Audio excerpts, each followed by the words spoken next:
Well, as you know, throughout the election campaign, CPAC conducted nightly tracking polls to tell the election ups and downs by the numbers. In the end, the outcome was close to the prediction, but not quite as precise as we've been in the past.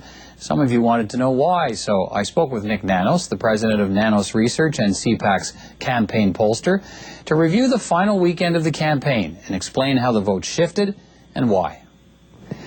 Nanos, nice to see you again. Great to be here. We both are after a good night's sleep of, what, 2-3 hours? Anyway, let's look at the results of the election and in the context of our polling and the slightly still sort of muddy waters of the day after. How close did we come in the CPAC Nanos polling project in this election? Well, it's interesting. In the holiday weekend tracking that we did, the tracking for Sunday night was actually, which was the last night of tracking, was actually bang on. What it really shows is that a lot of the movement took place in favor of Stephen Harper around the Thanksgiving table when friends and relatives and family were gathering to share their turkey. When we roll up the 3 days, the first 2 days, Friday and Saturday, do not necessarily capture the pickup that the Conservatives made on Sunday. So Sunday was looking pretty good. The 3-day average, not as good, but Sunday was pretty well bang on. I was very pleased with the results. Okay. The one-day results on Sunday night. You have some numbers to show us, so let's look at what we're seeing here, and you can give us the context for these numbers. So what we have are 3 columns here. We have the rolling average, which are based on the results of the 10th, 11th, and 12th, Friday, Saturday, and Sunday.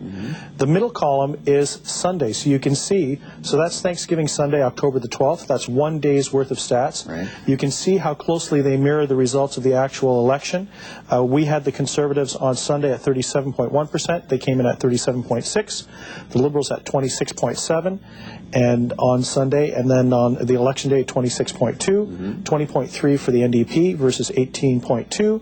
8.7 for the Bloc versus 10.0 for the Bloc on election day, 7.1 for the Green on Sunday, and 6.8 on election day for the Green Party. So what you can see is a shift in support in favor of the Conservatives when you look at our rolling average compared to Sunday, and they just did better. I think when Canadians were sitting around the table, they didn't necessarily talk about what leader they liked or they disliked.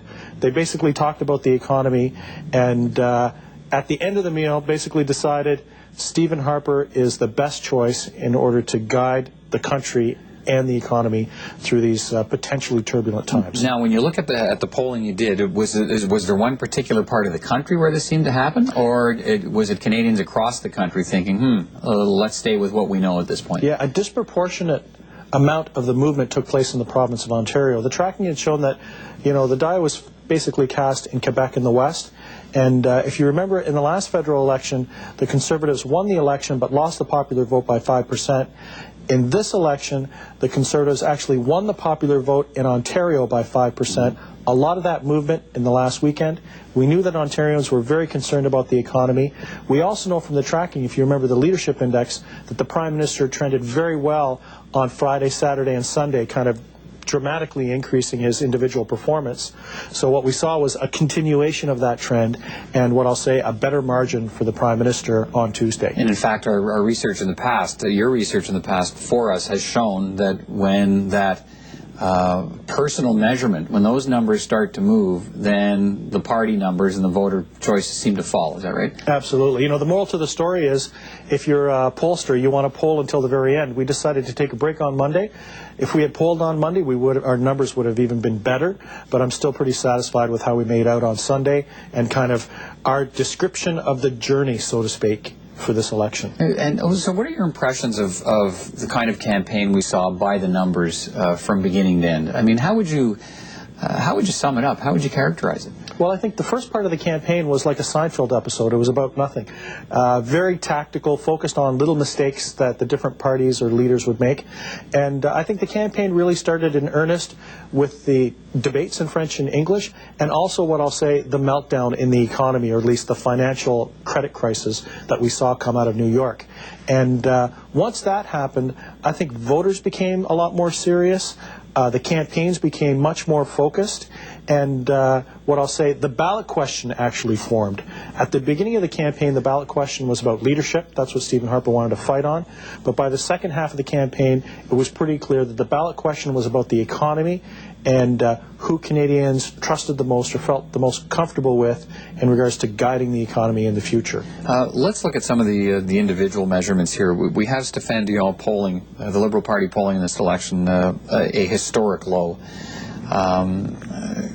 What are your thoughts about that when you look at that number and what it means, for the brand itself and for the short-term and long-term prospects for the party? Actually, what I'd like to do is link the Liberal Party support with the very low voter turnout. We actually hit a historic low in regards to voter turnout. It was below 60%. So remember when I was talking about sitting around the table having your turkey dinner? I think a number of those Canadians, especially in Ontario, came away from that chat with their friends and family thinking, Stephen Harper was the best choice. I think for some Liberals that were sitting around the table talking turkey on Sunday and Monday, their reaction, or what I'll say, their decision, was to vote with their feet and to stay home. And I think it's probably quite likely that a number of committed Liberal voters could never bring themselves to vote for another party, but decided to stay home because they just weren't happy with Stéphane Dion. And it's funny how all these things are intertwined, because we've heard lots of talk about the ground game on Election Day and some of the problems for the Liberals in different parts of the country, and particularly in parts of Ontario, where party workers, and for all kinds of reasons, because of in some cases they weren't asked, and because of ongoing infighting between the different camps in the Liberal Party, weren't able to get the vote out. And so some of these people that had decided, well, we're not going to go vote, could have been sort of rested from the armchair Thanksgiving Monday if there had been a ground game to get those people to the polls. Exactly, and I don't think you can underestimate the impact of, I think there are a lot of people who expected there to be a Conservative minority government. So just think of it this way: if you're traditionally a Liberal voter, you're not happy with what you've seen in the election, you don't think Stephen Harper is going to win a majority, why not? You might as well just stay home and kind of opt out for this particular election. I think that if the Conservatives had shown that they were closer to a majority going into Election Day, we might have had more Liberals turn out to try to stop Stephen Harper. And if you remember, the Prime Minister was very masterful and very purposeful in saying that he expected a minority government going into the close of the campaign.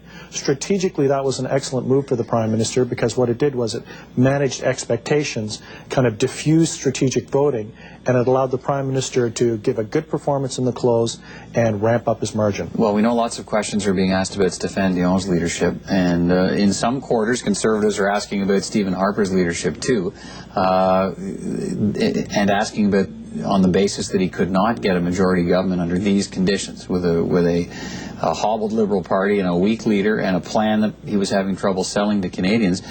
Are there questions about Stephen Harper's leadership? Well, I can only speak to the numbers, not necessarily the politics. And the reality is that Stephen Harper improved Conservative support in battleground Ontario, which is a significant breakthrough for the Conservatives.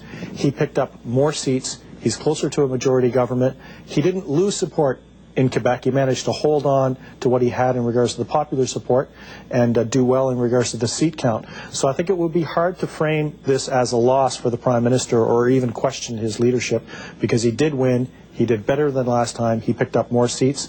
And in Ontario, he made a big breakthrough. And, they talked about the breakthrough in Quebec, but I think the Prime Minister and the Conservative breakthrough in Ontario is just as significant, because Ontario has almost been a default lock for the Liberals. And now when you look at the map in Ontario, it's Tory blue for a big swath of it, NDP orange in the top, and then you've got something called Toronto. That's a big red box. Do you see, let's finish on this, do you see, and again by the numbers, in terms of the attitudes you get from voters when you poll them and talk to them, is there a realignment taking place in this country in terms of the politics? You have a Stephen Harper government, a Conservative Party now that wants to govern from the centre-right, and a whole lot of other parties trying to occupy the middle left and left, and what do you think we're headed for here? Well, I think, I'm not sure if I'd use the word realignment. I think the reality is that there's a strategic alignment right now that benefits the Conservatives, because the Liberals under Stéphane Dion were kind of center-left, and then there were the New Democrats, and then the Green Party, and then the Bloc in Quebec, so to speak.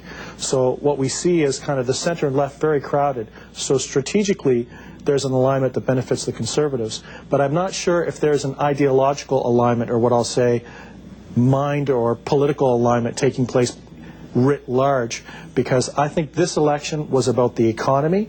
and that Canadians very practically went into the voting booth, thought about the options, thinking about the economy, and made what they thought was the most practical, reasoned, and common sense approach. And Stephen Harper managed to marginally, incrementally benefit when it came down to that ballot box issue. And of course, the day after the election, he's immediately out there releasing his 6-point plan and talking about getting to work on the economy. So it's clear that he's responding to the issue that he believes Canadians are most concerned about as well. Nick Nanos, thanks for your time tonight. Appreciate it. Thank you.